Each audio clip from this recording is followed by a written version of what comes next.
morning, everyone. This is Mike Minter with Financial Synergies. I am the Chief Investment Officer, and this is your Market in Minutes report. And we're looking back on last week, which was the end of January, beginning of February, so the 29th through February 2nd.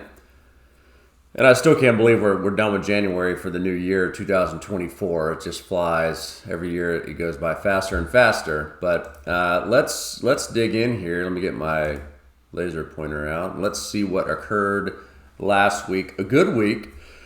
Excuse me. A good week in the markets. Across the board, all up except for small cap. Unfortunately, continues to struggle this year as we look for a little bit more direction on the Federal Reserve's, interest rates cuts. I think small caps are just kind of falling by the wayside a bit until we get further clarification on there. They're much more economically sensitive, and so we've talked about that. But had a good run up last year, so that was good to see.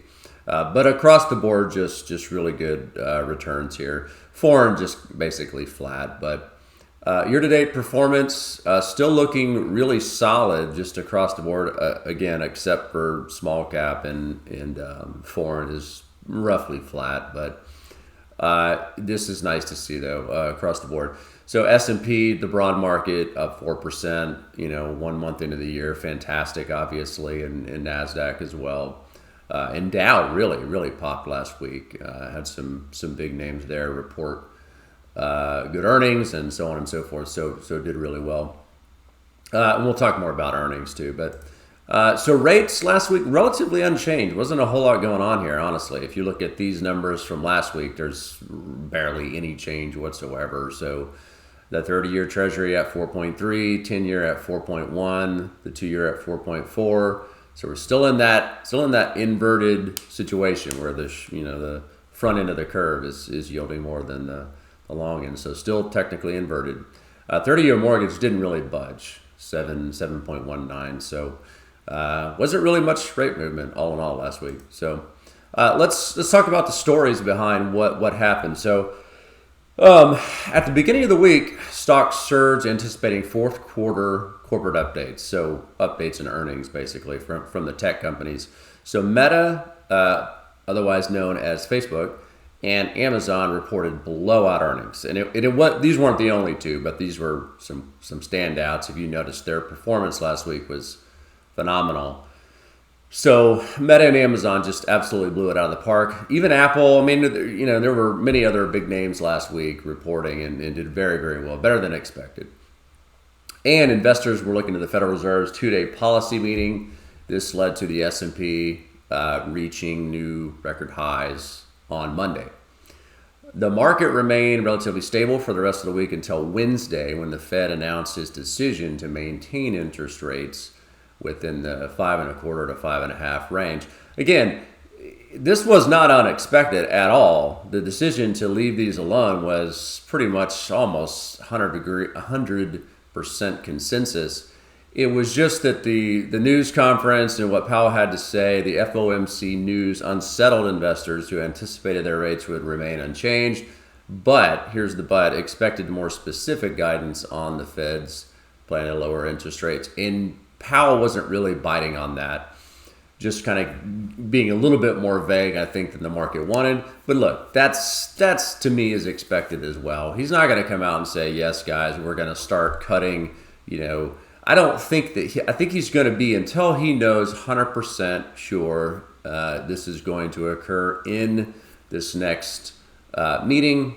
And even then, I don't think he would give 100% transparency on that. So I think the fact that he was a little bit more vague should have been expected. But nevertheless, a little bit of uncertainty there, and so had a bit of a drop off. Friday, the job report for January revealed the addition of 353,000 new jobs, surpassing the forecast of 185. That is a massive outperformance for the employment situation, which is really indicative, again, of a very strong economy. And this is good news because this is further evidence that it's possible we are going to achieve this soft landing. So again, very, very good news here. The strong report did not negatively impact the markets. This is also good, because good news is good news.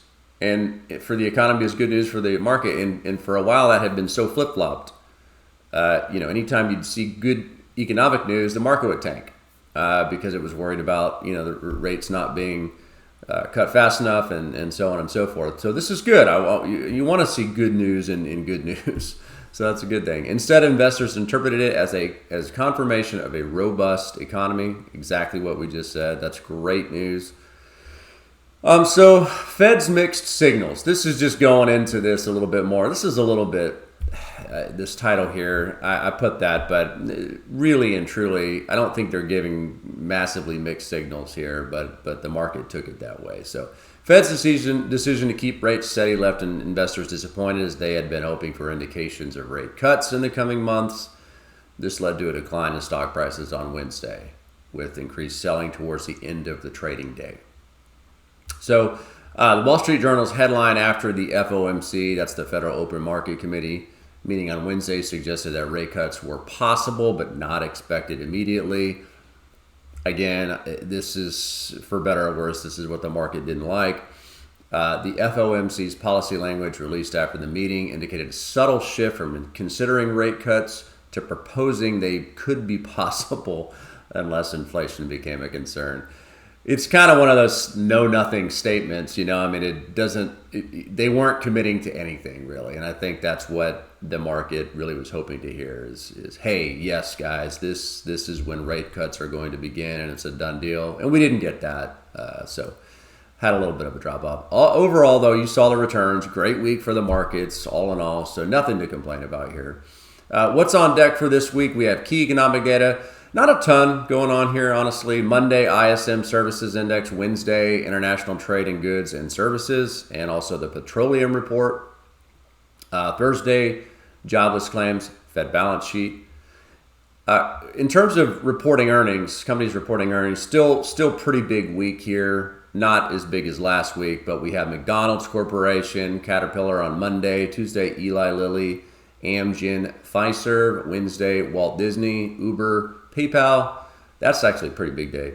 Thursday, AstraZeneca, S&P Global Incorporated, Philip Morris, and Friday, Pepsi. So kind of a mixed bag with earnings this week in terms of industries and things, but definitely we'll be keeping an eye on that. And as usual, we'll report back to you next week with what occurs during this week. So in the meantime, if you'd like to contact us for any reason and want to talk about your investments or financial planning, or if you're a client and need assistance with anything, please reach out to us and let us know. Also, hit that subscribe button down below if you like this type of content. We do market recaps and put out information on financial planning topics and current events, and just investing tips. So hit that subscribe button and become a viewer of our YouTube channel. That'd be great. Okay, guys, we'll talk to you next week. Thanks so much for tuning in.